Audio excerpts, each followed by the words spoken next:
అందరికీ నమస్కారమండి. తెలుగు కథల సంపుటికి స్వాగతం. నా పేరు శ్వేత. ఈరోజు మనం చెప్పుకోబోయే కథ తన కూతుర్ల స్వార్థమే తన పాలిట శాపమైంది. ఒక కూతురు నానా పనులు చెప్పి ఆ ఇంటికి పని మనిషిని చేస్తే, మరి ఇంకొక కూతురు తనకి కడుపు నిండా అన్నం పెట్టకుండా మంచానికే అంకితం చేసింది. అటువంటి కూతుర్లకి తను విధించిన శిక్ష ఏమిటి అనేది ఈ కథలో మనం చూద్దామండి. కథ పేరు అన్నపూర్ణ. రచించిన వారు దేవినేని ఉష గారు. మరి ఈ కథలోనికి వెళ్ళే ముందు మన ఛానల్ని మొదటిసారిగా చూస్తున్న వారైతే సబ్స్క్రైబ్ చేసుకోవడం మర్చిపోకండి. కథను పూర్తిగా విన్న తర్వాత లైక్ చేయడం, షేర్ చేయడం అస్సలు మర్చిపోవద్దండి. ఇంకెందుకండి ఆలస్యం, కథలోనికి వెళ్ళిపోదాం. అన్నపూర్ణకి మెలకువ వచ్చింది. చుట్టూ చూసింది. తెల్లని గోడలు బెడ్ లైట్ వెలుతురులో కనపడుతున్నాయి. గొంతు మంటగా ఉంది, దాహంగా ఉంది. మంచం మీద నుండి లేవలేని అశక్తత. తల తిప్పి చూసింది. స్టూల్ మీద మంచినీళ్లు పోసి ఉన్న గాజు జగ్గు కనిపించింది. పెదవులను తడుపుకుంది. నాలుక మీద తడి లేదు. రాధా అంటూ ఎండిపోతున్న గొంతుతో అస్పష్టంగా పిలిచింది. జవాబు రాలేదు. అన్నపూర్ణ కళ్ళల్లో నీళ్లు తిరిగాయి. మెల్లిగా కుడి చెయ్యి చాపి స్టూల్ మీద ఉన్న జగ్గుని అందుకోబోయింది. వేళ్ల అంచులు తగిలి జగ్గు ఒక్కసారిగా బల్లున కింద పడిపోయింది. గాజు జగ్గు ముక్కలు ముక్కలుగా అయిపోయింది. నీళ్లు అన్నీ నేలపాలైపోయాయి. మంచి నిద్రలో ఉన్న గోపాల్కు ఏదో కింద పడిన శబ్దానికి మెలకువ వచ్చింది. అత్తగారి గదిలో నుండి ఆ శబ్దం వచ్చిందని గ్రహించాడు. తల తిప్పి చూశాడు. రాధ గాఢంగా నిద్రపోతోంది. రాధా, రాధా అంటూ చిన్నగా పిలిచాడు. భార్య రాధ పలకలేదు. గోపాల్ బెడ్ మీద నుంచి దిగాడు. స్లిప్పర్స్ వేసుకొని పక్క రూంలోకి వెళ్ళాడు. గాజు పెంకులు, నిస్సహాయంగా మంచం మీద పడుకొని ఉన్న అత్తగారు. ఆమె స్థితి అతనికి అప్పుడే అర్థమైపోయింది. మగవాడైనా అతని మనసు జాలితో కరిగింది. మంచినీళ్లు కావాలా అత్తయ్యా అంటూ అడిగాడు. అవును అన్నట్లుగా తల ఊపింది. గోపాల్ స్టూల్ మీద ఉన్న గ్లాస్ తీసుకొని వంటగదిలోకి వెళ్ళి గ్లాస్తో మంచినీళ్లు తీసుకొచ్చి గ్లాసుని అత్తగారి చేతికి అందించాడు. అత్తగారు ఒక్కొక్క చుక్క గొంతులో పోసుకుంది. ఖాళీ గ్లాస్ చేతికి అందించింది. ఆ గ్లాసుని అతను తీసుకున్నాడు. అన్నపూర్ణ అల్లుడి వైపు కృతజ్ఞతగా చూసింది. గోపాల్ అక్కడ ఉన్న గాజు పెంకులన్నీ ఏరి పారేశాడు. అన్నపూర్ణ కళ్ళు మూసుకుంది. దాన్ని చూసి గోపాల్ తన రూంలోకి వచ్చేశాడు. రాధ చిన్నగా కదిలింది. రాధా అంటూ భార్యను కదిపాడు. అబ్బా ఏంటి అంటూ కళ్ళు విప్పి అడిగిందావిడ. అత్తగారి పరిస్థితంతా చెప్పాడతను. రాధకు ఏమీ జాలి అనిపించలేదు. మీది మరీ విడ్డూరమండి. రోజు చచ్చేవాడి చావుకు ఎవరు ఏడుస్తారు అంటూ నిర్లక్ష్యంగా అంటూ కళ్ళు మూసుకొని అలాగే నిద్రకు ఉపక్రమించింది. గోపాల్ చేసేదేమీ లేక నిట్టూర్చి తను కూడా కళ్ళు మూసుకున్నాడు. తెల్లవారుజామున పని మనిషి అంజమ్మ వచ్చి అన్నపూర్ణ పక్కబట్టలు దులిపి అన్నపూర్ణతో మొహం కడిగించింది. అంజమ్మ, రోజు ఈ చప్పటి బ్రెడ్ ఉదయాన్నే నేను తినలేకపోతున్నాను. ఒక్క ముద్ద అన్నం రాత్రిది అయినా పర్వాలేదు, తీసుకొచ్చి పెట్టవా అంటూ అడిగింది అన్నపూర్ణమ్మ. ప్రతిరోజు ఉదయాన్నే బ్రెడ్డు పాలు ఇస్తుంటారు ఆవిడకి. అన్నపూర్ణమ్మ ఒకప్పుడు నిజంగా అన్నపూర్ణే. ఒడ్లు విస్తారంగా పండే పొలాలు ఉండేవి అన్నపూర్ణ భర్త రాఘవరావుకి. అన్నపూర్ణ ఇంట్లో రోజు 4 షేర్ల బియ్యం అన్నం ఉడికేది. ఆ ఇంట్లో ఉండేది అన్నపూర్ణ, రాఘవరావు. వాళ్ళ కూతుర్లు 2. వీళ్ళే అయినా వచ్చేపోయే అతిథుల రాక ఎక్కువగా ఉండేది. ప్రతిరోజు ఆ ఇంట్లో 4-5 విస్తరి ముందు కూర్చోవాల్సిందే. ఇంటికి ఎవరు వచ్చినా అన్నపూర్ణ ఆదరించి అన్నం పెట్టేది. ఆమె పేరుకు తగ్గట్టుగా నిజంగా అన్నపూర్ణాదేవిలాగే ఉంటుందని అందరి నోట ఎన్నో ప్రశంసలు పొందిందావిడ. వాళ్ళ సంతానం 2 కుమార్తెలు. వాళ్ళ పేర్లు చాముండి, రాధ. చాముండి పెద్ద కూతురు, రాధ చిన్న కూతురు. చాముండికి 6 సంవత్సరాలు వచ్చాక రాధ పుట్టింది. 2 పిల్లలను అపురూపంగా పెంచుకున్నారు. పెద్ద కూతురు చాముండిని ఆ ఊరి రైతు కొడుకైన రాజారావుకిచ్చి వివాహం జరిపించారు. రాజారావు అత్తవారి నుండి కట్న కానుకలు ప్రత్యేకంగా ఆశించలేదు. ఎందుకంటే రాఘవరావుకి ఉన్న సంతానం 2 పిల్లలే. వాళ్ళు ఆడపిల్లలే. అతని ఆస్తి వీళ్ళకే సంక్రమిస్తుంది కదా అని తెలుసు వాళ్ళకి. పెద్ద కూతురు చాముండికి సహనం చాలా తక్కువ, నోటి దురుసు ఎక్కువ. రాధ ఆ సంవత్సరం కాలేజీలో చేరింది. రాధ ఆడింది ఆటగా, పాడింది పాటగా పెరిగింది. ఆమె స్వభావం చాలా చిత్రమైనది. ప్రతిదానికి ప్రెస్టేజీ అంటూ చిందులు వేస్తుంది. రాధకు చాముండికి అంతగా సఖ్యత కలవదు. రాధ డిగ్రీ ఫైనల్ ఇయర్లో ఉండగా రాఘవరావు మరణించాడు. ఆ ఇంట్లో ఇప్పుడు అన్నపూర్ణ, రాధ ఇద్దరే మిగిలారు. బంధువులు తరచుగా వస్తారు గనుక ఆ ఆడవాళ్లకు ఎక్కువగా సమస్యలు ఎదురు కాలేదు. బంధువుల సహకారంతో అన్నపూర్ణ రాధ వివాహం తలపెట్టింది. పట్నంలో బ్యాంకులో వర్క్ చేస్తున్నాడు గోపాల్. అతనికి రాధకు ఘనంగా వివాహం జరిగింది. దాంతో మరదలి పెళ్లిలో మొహం మార్చుకొని తిరిగాడు రాజారావు.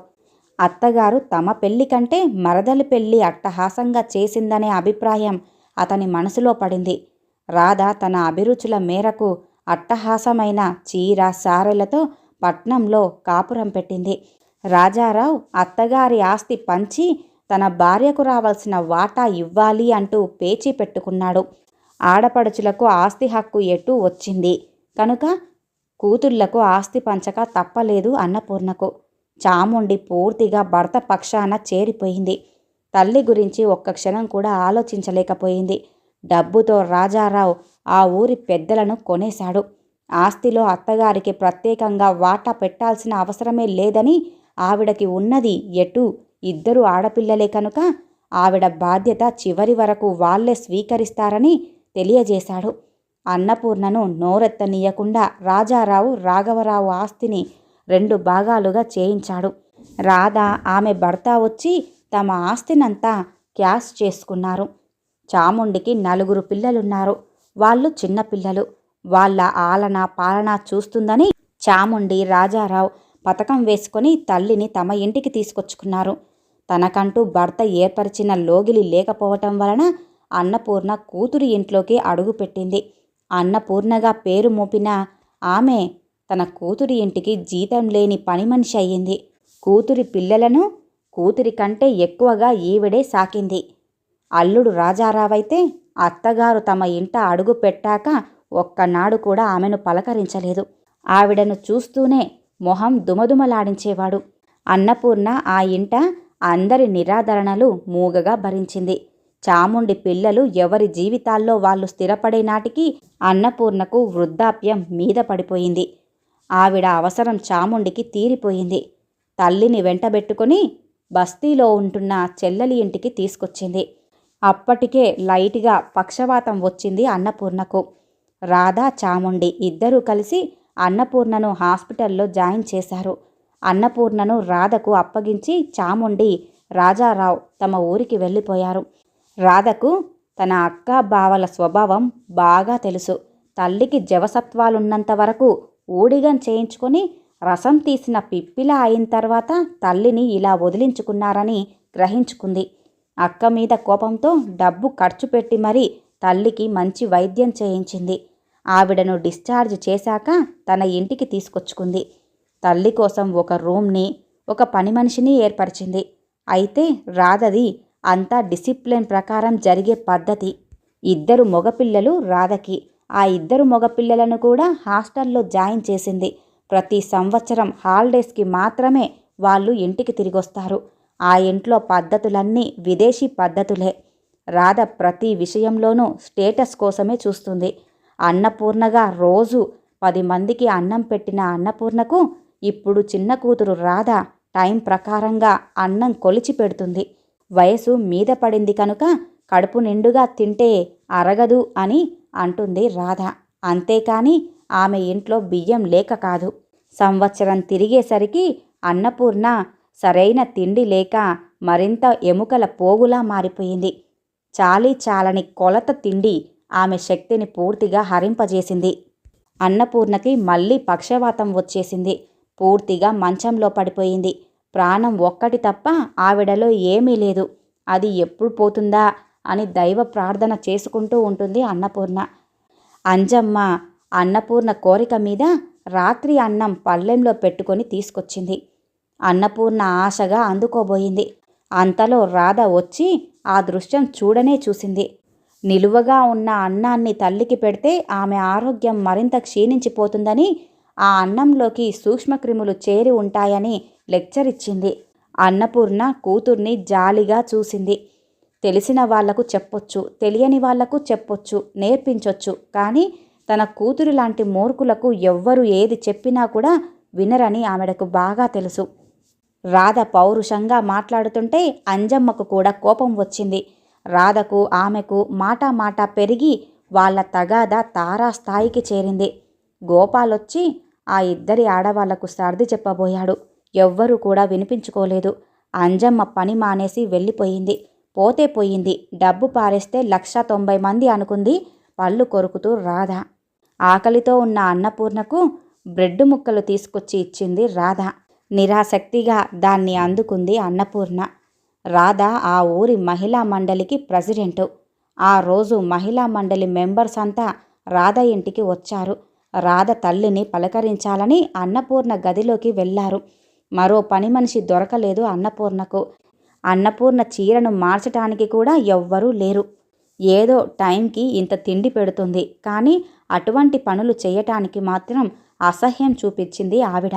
మహిళా మండలి మెంబర్స్ సహజమైన స్వభావాలతో అన్నపూర్ణని చూసి చెవులు కొరుక్కున్నారు. మర్నాటి నుంచి రాధ మీద విపరీతమైన ప్రచారాలు జరిగిపోతున్నాయి. మహిళా మండలి ప్రెసిడెంట్ గొప్ప ఆధునిక భావాలు కనుపరుస్తుంది, ఇంట్లో కన్నతల్లినే హీనంగా చూస్తుంది అంటూ ఒక పక్క, మరోపక్క పని మనిషి అంజమ్మ పనిపోయిందన్న కక్ష కొద్దీ ఆ ఇంట్లో తను చేసిన వాటికి మరికొన్ని రంగులు పులిమి రాధను తేలిక చేసి మాట్లాడసాగింది. అన్ని రకాల వార్తలు రాధ చెవిన పడ్డాయి. తన తల్లి మూలంగా సంఘంలో తన స్టేటస్కు మచ్చ ఏర్పడుతోందని, ఇలా అయితే తన విలువ తగ్గిపోతుందని భావించి 2 రోజులు ఏకదీక్షగా ఆలోచించి అందుకు ఒక పరిష్కారం ఎన్నుకుంది. గోపాల్ భార్య నిర్ణయాన్ని ఆమోదించలేదు. ఎప్పుడు భర్తను లెక్క చేయని రాధ ఈసారి కూడా లెక్క చేయలేదు. తల్లిని తీసుకెళ్లి అనాథాశ్రమంలో చేర్చేసింది. తల్లిని చూసుకోవటానికి వాళ్లకు నెలకి ఇంత డబ్బు పంపిస్తానని, తల్లిని శ్రద్ధగా చూడమని ఆ ఆశ్రమం అధికారిని కోరింది. మళ్ళీ ఊళ్ళో కొన్ని రోజులు రాధ మీద వదంతులు కూడా పుట్టాయి. రాధ లెక్క చేయలేదు. కానీ అన్నపూర్ణకు కూతురి దగ్గర కంటే ఇక్కడ కాస్త బాగానే ఉంది. ఎంతో ఆస్తి ఉన్న తను ఇలా అనాథల మధ్య బ్రతకటం ఆమెకు చాలా బాధగా అనిపించింది. కూతుళ్ల సొమ్ము తినకుండా ఇలా పరాయి వారు పెట్టే తిండి తినటమే మేలనిపిస్తోంది ఆవిడకు. ఆ రోజు ఆయలు మాట్లాడుకుంటున్న మాటల్లో తెలిసింది అన్నపూర్ణకు. రాధ తనకు అయ్యే ఖర్చులకు శరణాలయం వారికి డబ్బు కడుతోందని, డబ్బు ఎరగా వేసి కూతురు తనను వదిలించుకుంది అని అర్థమయ్యింది. అన్నపూర్ణ ఒళ్ళు అసహ్యంతో కంపించుకుపోయింది. ఇన్ని రోజుల నుండి తను తింటున్న తిండి తన కూతురు పెడుతున్న డబ్బుతోనేనా అనుకొని అసహ్యంతో కంపించిపోయింది. ఆ రోజు నుంచి 10 రోజుల వరకు ఆహారాన్ని ముట్టలేదు అన్నపూర్ణ. ఆగస్టు 15వ తేదీన స్వాతంత్ర దినోత్సవం రోజున మహిళా మండలి వారు అనాథ శరణాలయంలో ఉన్న వాళ్ళకందరికీ పంచటానికి లడ్డూలు తీసుకొచ్చారు. రాధ మాత్రం రాలేదు.